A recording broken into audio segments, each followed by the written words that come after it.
Hello everyone, I'm Mia, your water Pokemon expert, and in this video, we are going to see which are the best water Pokemon in each region. But before starting with it, we must keep in mind the following rules. Legendary and mythical will be excluded, as well as minor legendary will be included, and all generation will be considered. So, let's dive in! I'm really sorry to Lapras fans, but I selected Gyarados as the best water Pokemon from Kanto. Taking into account its 125 physical attack points, as well as its wide moveset, including moves such as Waterfall, Aqua Tail, Earthquake, Bounce, Dragon Ascent, Ice Fang, and even Power Whip, we have before us one of the best water-type sweepers in the franchise. Its ability, Intimidate, isn't bad at all. Indeed, it is one of the most popular and useful abilities in VGC games. However, if you truly want to absolutely destroy the enemy's composition, Gyarados carries a hidden weapon called Moxie. What this ability does is raise the user's physical attack by one stage whenever it defeats an enemy. Therefore, Moxie combined with Dragon Dance turns Gyarados into an unbeatable monster that scares the whole competitive setup.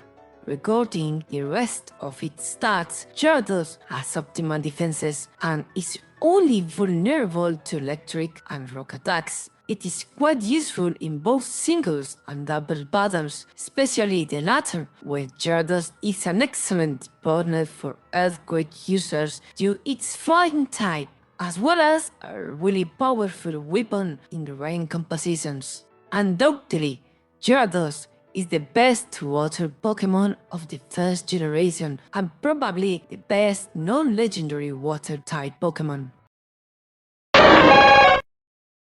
Continuing with Johto, we find a minor legendary Pokemon, Suicune. Any Pokemaniac who has followed VGC tournaments knows that Suicune has been the solid option since the beginning.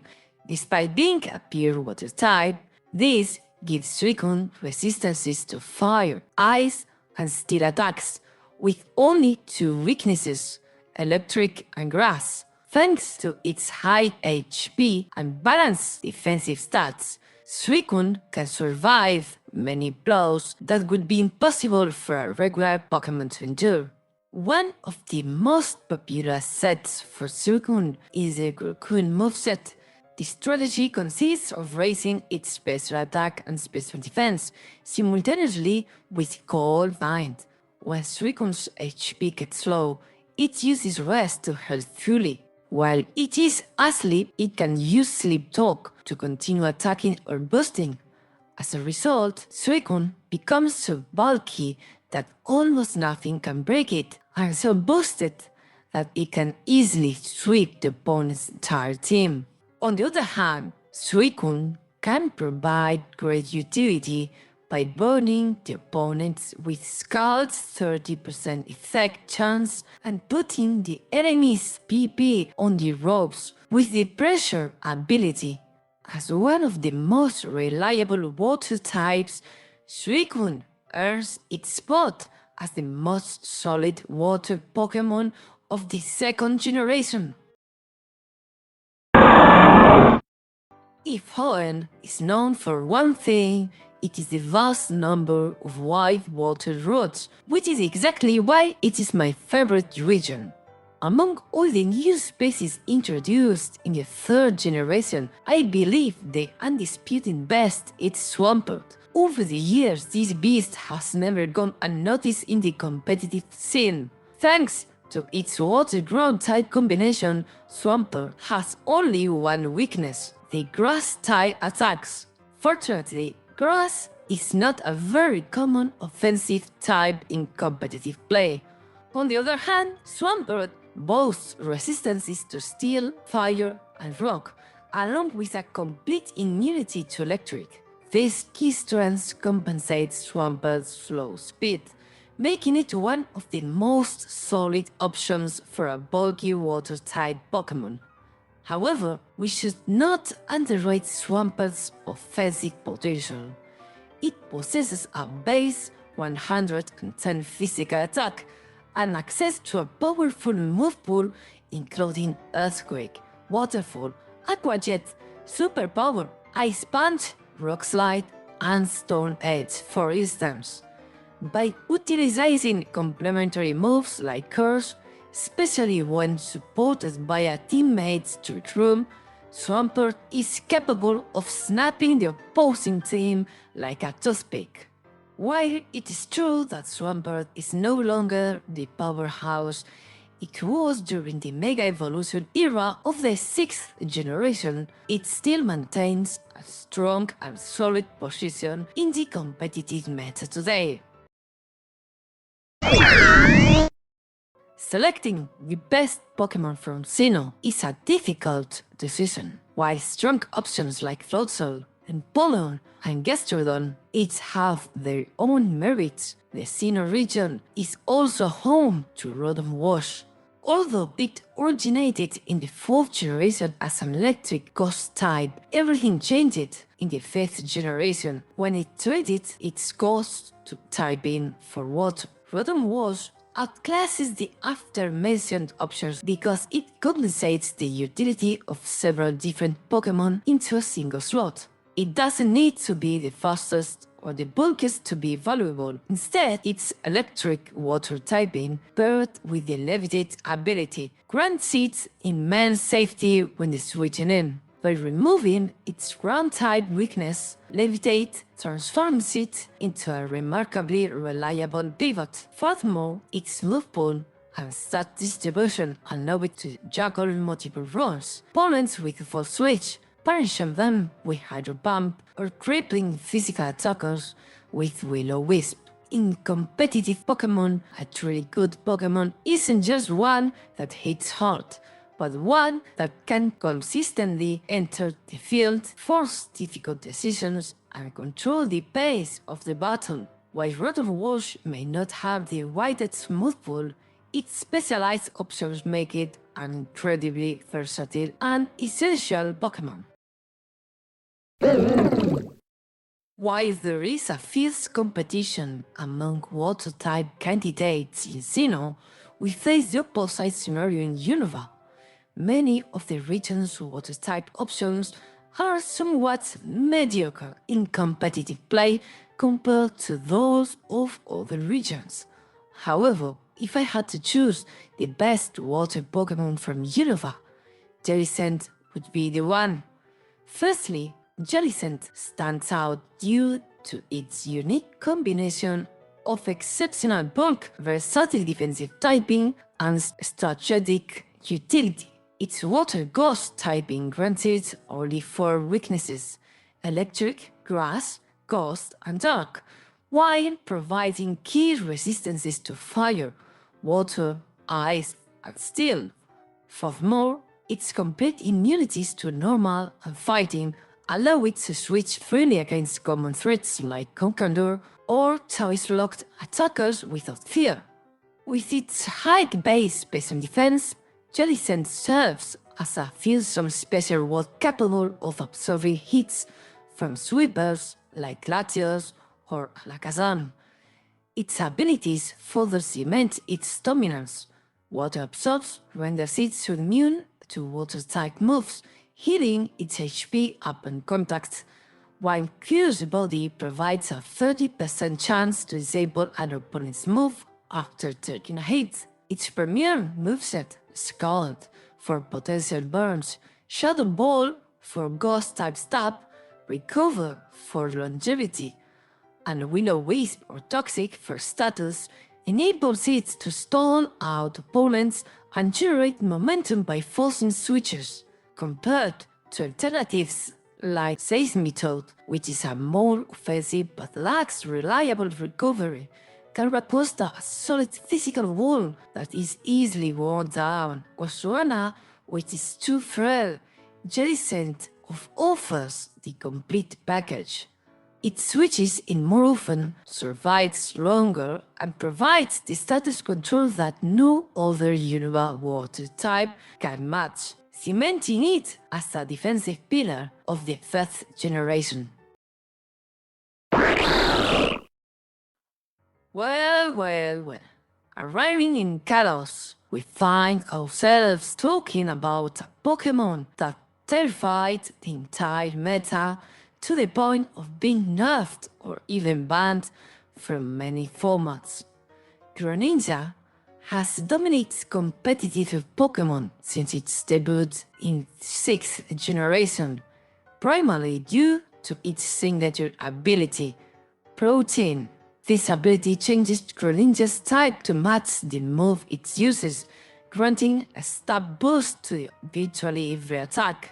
This makes it an unpredictable revenge killer and a late-game sweeper capable of dealing neutral or super effective damage to nearly any opponent. Its base speed of 122 places it in the absolute top tier, allowing to outplace most threats. This speed is complemented by solid offensive stats, 95 base points in physical attack and 103 in special attack, and an incredibly versatile move pool, including Water Shuriken, Dark Pulse, Ice Beam, Hydro Pump, Gang Shot, and U-Turn. It even has access to utility moves like Spikes and Taunt, allowing it to check diverse foes like Grass, Psychic, Steel, and Fairy types. Whether it is running to specs like Orb or Expert Belt sets, Greninja is a master of pivoting. Despite its fertility, its speed and type changing and predictability allow it to revenge kill weakened sweepers and force aqua switches. This led it to its quick ban from overused to U-burst tier in the Auror's era, where it defied one-turn teams and had offensive metas. Even its later generation like Scarlet and Violet, its raw pressure and synergy with priority moves like Water Shuriken keeps a perennial threat that forces teams to over-prepare just to survive it. Without a doubt, its reign was absolute cinema.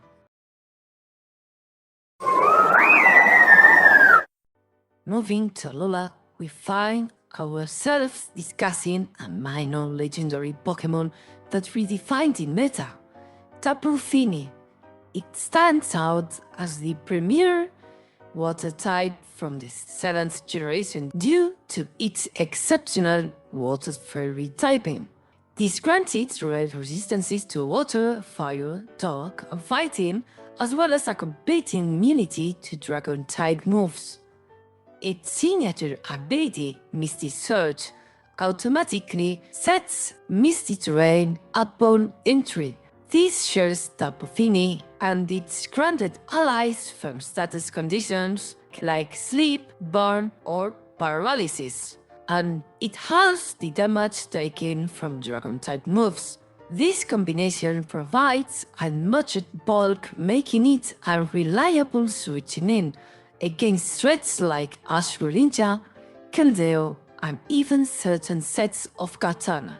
As noted in competitive analysis from Smogon and Serbi, Tapu Fini is hailed for a level of defensive utility and team support that pure attackers lack. Unlike peers such as Primarina or Wishiwashi, Tapu Fini excels as a glue Pokémon in both VGC and single formats, offering a level of versatility and longevity that raw Pokémon alone cannot match. In a typical match, Tapu Fini plays a defense support role. It acts as a premier hazard controller using the fog to clear anti-hazards from threats like Heatran or Landorus T. Because Misty Surge provides passive status immunity, it protects allies like Bunkaruna or Mega Charizard X from crippling buzz or paralysis. Furthermore, it doubles as a stone breaker by using the combination of Taunt, and Nature's Madness. This allows it to cripple walls like Chelsea or Toxapex by blocking the recovery and dealing massive fixed damage. In niche cases, can even adopt an offensive setup role with Cold Mind, or serve in doubles as a bulky healer with Heal Pulse. Without a doubt, this creature was a solid pillar of the competitive playground.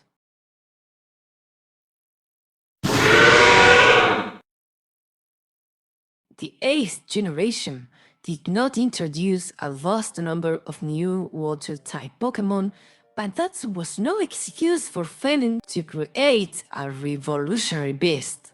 With absolutely no dispute, Dracovish earned its title as the best and most terrifying Water-type in Kanto region.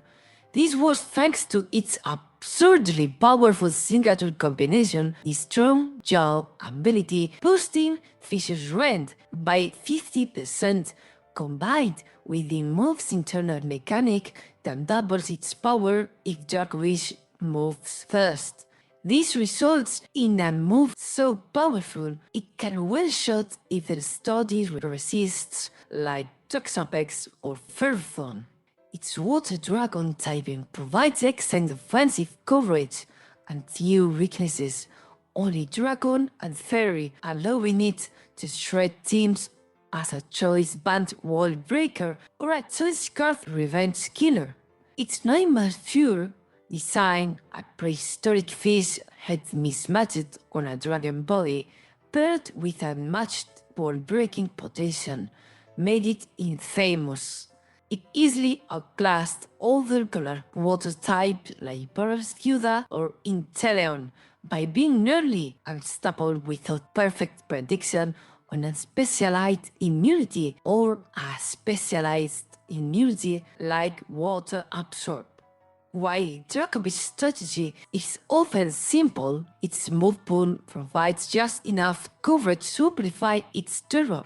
Beyond its legendary Vicious Rent, it utilizes moves like Psychic Fangs to break screens, Ice Fang for grass and dragon types, and Grunge to take advantage on the strong jaw boost.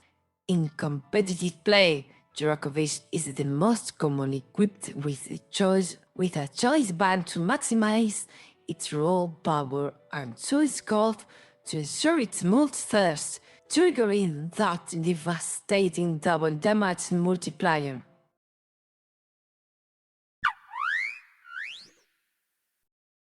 Finally, we reach the last region. Palafin earns its spot as the top water-type Pokémon of the 9th generation through its revolutionary Zero-to-Hero ability. This flips the script, transforming an underwhelming base form into a hero form powerhouse simply by switching out and back in. Once transformed, it gains a massive base stat total of 650, granting it access to the most dangerous priority move in the game, Jet Punch and Explosive Wave Crash. This transformation mechanic provides unmatched flexibility in competitive play. It can run choice band sets to the one-shot threats like King Gambit, Dragapult, or Great Tusk. Alternatively, it can utilize Bull Cap rather than Belly Drum to sweep after a setup, or use Krypton to pivot and maintain momentum. Furthermore, Water amplifies its tap to absurd levels, allowing it to brute force through even the studious defense scores. Compared to the 9th gen water types, Palafin completely outclasses the competition. It crushes Guacamole thanks to its superior priority and bulk. It outperforms Velusa, which is far too slow and frail, and it offers more immediate pressure than Dondozo, which, while a good tank, lacks Palafin's raw-breaking power. Palafin doesn't just stand out as the best water type in Paldea, It easily ranks among the top 5 water types in Pokémon history. I hope you enjoyed this video, and if you love water type Pokémon like I do, don't hesitate to subscribe. See you in the next video.